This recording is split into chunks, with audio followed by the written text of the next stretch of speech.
Magandang araw po, mga minamahal nating kababayan. Gusto lang po iulat ng inyong abang lingkod na ako po'y binilinan constantly ng ating presidente bago pa man ako umalis na bantayan maigi ang relief efforts, rescue efforts at saka iba't ibang mga coordinated responses ng ating gobyerno dito sa Bagyong Rising.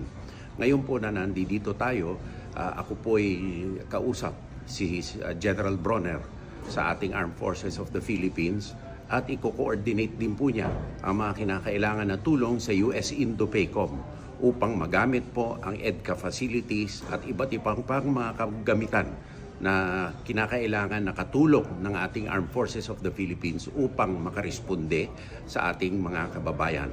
At bago po yan, kami po ay nag-meeting ni na Secretary Gatchalian, kaya po nakapreposition na po ang mga relief goods.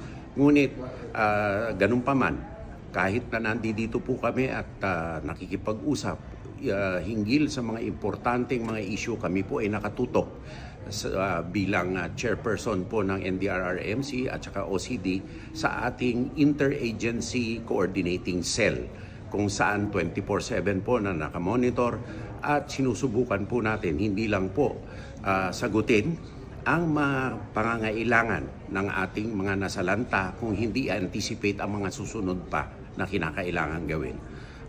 Umasa po kayo na 24/7 po nakatutok ang ating Pangulo at dito po sa Amerika, nandito po ang ating mga counterparts, ang US Indo-PACOM, kung saan nakikipag-usap kay General Bronner upang saan pwede makipagtulungan. Nandiyan na rin po ang Japan at iba pang mga kaalyado natin.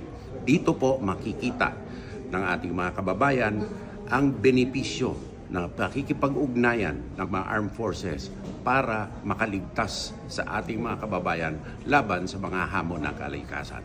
Salamat po.